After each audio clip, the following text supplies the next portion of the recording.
Hey, what's up guys? Oke guys, di video kali ini gue akan menceritakan seluruh alur cerita dari film Train to Busan.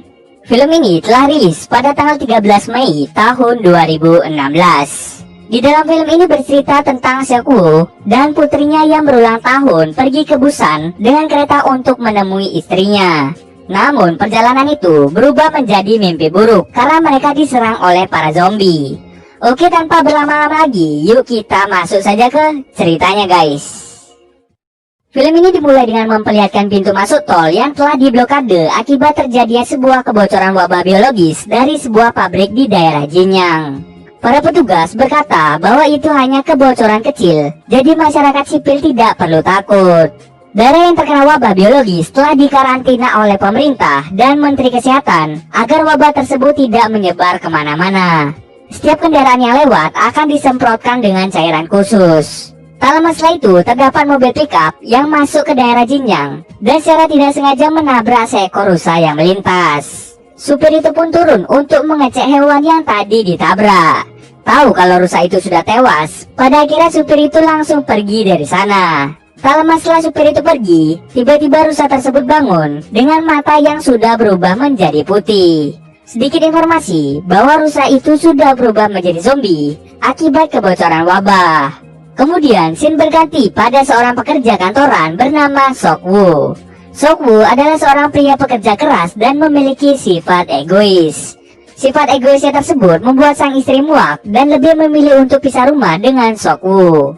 Kini Seok-woo tinggal bersama ibunya dan anaknya yang bernama Suan. Dirinya selalu saja sibuk dengan pekerjaannya, sehingga hal tersebut membuatnya jarang menghabiskan waktu bersama dengan anaknya. Hubungan Seok-woo dengan anaknya sendiri bisa dibilang tidak dekat. Kemudian Suan meminta Seok-woo untuk mengantarnya ke rumah ibunya di Busan, karena besok bertepatan hari ulang tahunnya.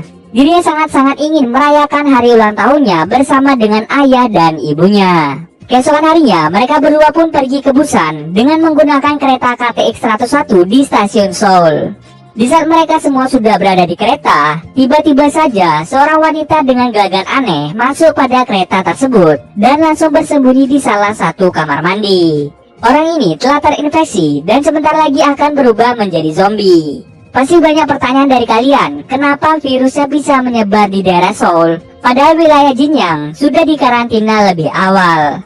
Jawabannya adalah dari rusa yang ada di awal cerita tadi. Rusa itulah yang telah menyebarkan virus tersebut ke berbagai daerah dengan cara menggigit para warga. Oke, balik lagi ke cerita. Saat Suan sedang duduk santai, dirinya melihat salah satu karyawan stasiun kereta telah diserang dengan cara yang aneh. Ia pun ingin memberitahu pada Seok-woo, tapi saat itu Seok-woo sedang tertidur. Karena Suan ingin ke kamar mandi, ia pun segera pergi ke toilet tanpa memberitahu ayahnya. Saat Suan ingin ke toilet, petugas kereta api menemukan penumpang gelap seorang tunawisma yang sedang bersembunyi di toilet. Tunawisma ini kita sebut saja sebagai Tono. Tono terus bergumam bahwa semua orang akan segera mati. Karena toilet itu dijadikan tempat bersembunyi oleh Tono, Suan pun pergi mencari toilet yang lain. Saat ia menemukan toilet yang lain, lagi-lagi toilet itu dijaga oleh pria bernama Sang-woo yang sedang menunggu istrinya bernama Song-kyung. Pada akhirnya, Suan mencari toilet yang letaknya lumayan jauh dari tempat duduknya. Sementara itu, Seok-woo tiba-tiba terbangun dan menyadari bahwa Suan tidak ada di sampingnya. Tak lama setelah itu, Seok-woo ditelepon oleh salah satu karyawannya yang berkata bahwa terjadi penyerangan yang aneh di sekitar Seoul. Terlihat di TV menyiarkan bahwa terdapat penyerangan besar-besaran yang membuat semua warga panik.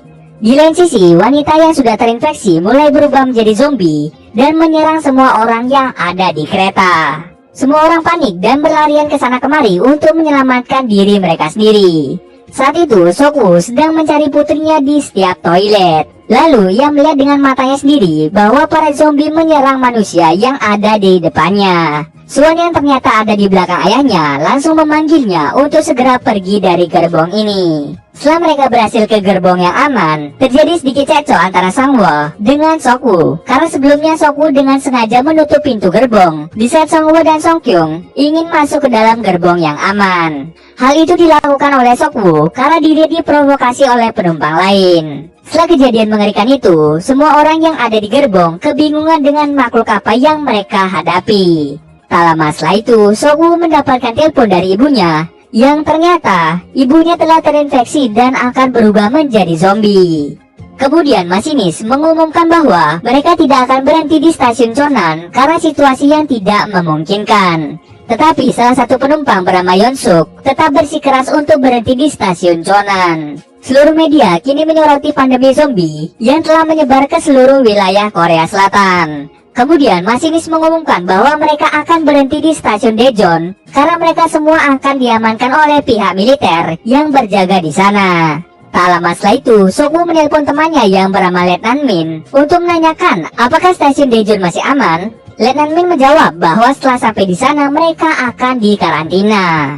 Karena Sokwu ini membawa Suan, ia pun meminta tolong kepadanya untuk mengamankan mereka berdua dan menjanjikan imbalan kepadanya. Letnan Min menerima tawaran tersebut dan menyuruh Sokwu untuk menunggu di bagian timur stasiun. Setelah sampai di stasiun, Yonsuk yang merupakan kepala perusahaan Stallion Express menemui masinis dan memberitahu bahwa kota Daejeon telah dikarantina. Yonsuk pun meminta mereka untuk pergi ke Busan karena rutenya belum ditutup. Tetapi masinis ingin menyelamatkan orang-orang yang masih ada di stasiun terlebih dahulu. Di sisi lain, setelah penumpang turun dari kereta, mereka pun segera masuk ke dalam stasiun untuk segera diamankan. Tetapi mereka melihat seluruh tentara yang berjaga telah berubah menjadi zombie. Keadaan pun menjadi tambah parah dan kacau balau.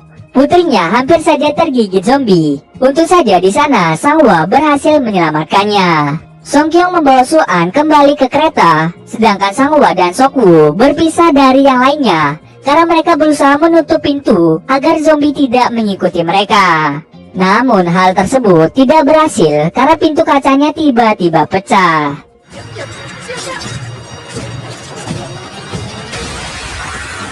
Kini tersisa Sokwu, Sangwa, dan Yongguk yang berusaha untuk masuk ke dalam kereta yang berjalan. Singkat cerita, akhirnya mereka berhasil masuk ke gerbong nomor 9.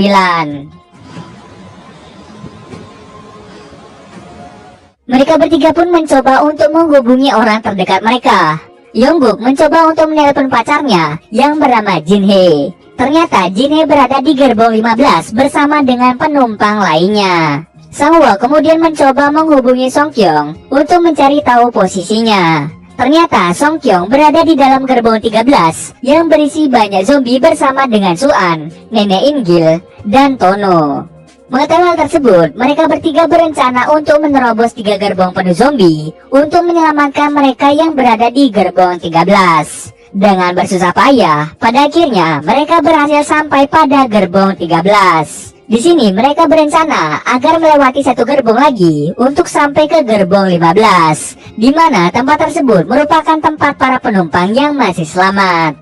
Lalu Yongguk memberitahu Jinhye bahwa dirinya dan orang yang selamat lainnya akan pergi ke gerbong 15. Jinhye pun senang dan segera memberitahu semua penumpang yang ada di gerbong 15. Lalu salah satu penumpang bernama Yonsuk menolak untuk memasukkan para penumpang dari gerbong lain karena ia berpikir mungkin saja mereka sudah terinfeksi oleh virus zombie. Para penumpang pun mendukung perkataan dari Yonsuk. Sementara itu mereka semua dari gerbong 13 berusaha melewati gerbong yang penuh zombie. Sokwu pun mulai menyadari bahwa para zombie tidak dapat melihat mangsa di dalam kegelapan. Mereka hanya menggunakan indera pendengaran. Sokwu memancing mereka untuk menjauh dengan melemparkan sebuah tas. Tapi sialnya, Tono secara tidak sengaja menginjak kaleng sehingga para zombie menyadari keberadaan mereka semua. Ketika sudah sampai di gerbong 14, ternyata pintu menuju gerbong 15 dengan sengaja dikunci oleh Yonsuk dan para penumpang lainnya agar mereka tidak bisa masuk. Di sini orang-orang yang berada di gerbong 15 dengan tega dan sama sekali tidak memiliki rasa kemanusiaan. Akibat dari ulah penumpang di gerbong 15, Yongguk bersusah payah untuk memecahkan pintu kaca yang menghalanginya. Sedangkan Sangwa dan Sokwu berusaha untuk menahan para zombie agar mereka tidak masuk. Singkat cerita saja, mereka akhirnya berhasil menerobos masuk ke dalam gerbong 15, walaupun harus kehilangan 2 orang, yaitu si nenek bernama Ingil dan si pemberani bernama Sangwa. Di detik-detik akhir hayatnya, Sangwa dengan sukarela mengorbankan dirinya untuk menghalau para zombie agar tidak menyerang mereka. Song Kyung yang melihat pengorbanan suaminya hanya bisa menangis. Ketika mereka sudah berhasil masuk ke dalam gerbong 15, Sok-woo tidak segan-segan memukul Yeon-suk karena dirinya tahu orang inilah yang telah menghasut para penumpang. Para penumpang di gerbong 15 meminta mereka untuk pergi ke gerbong depan karena penumpang lain takut jika mereka terinfeksi. Setelah mereka pergi ke gerbong depan, para penumpang di gerbong 15 lalu mengikat pintu dengan menggunakan kain, yang tujuannya agar Sok-woo dan yang lain tidak bisa membuka pintu. Ketika para penumpang sibuk untuk mengikat pintu dengan menggunakan kain, tanpa mereka sadari, Nenek Jonggil membuka pintu gerbong yang di dalamnya penuh dengan zombie. Seketika para zombie langsung menghabisi para penumpang lainnya. Kini hanya tersisa Yeon-suk dan salah seorang kondektur yang berdiam diri di kamar mandi. Alasan Jonggil membuka pintu gerbong berisi zombie karena dirinya merasa bersalah karena tidak bisa melindungi kakaknya sendiri, yaitu In-gil. Selain itu, Jonggil juga merasa geram dengan orang-orang yang tidak berperi kemanusiaan yang mengakibatkan kakaknya mati.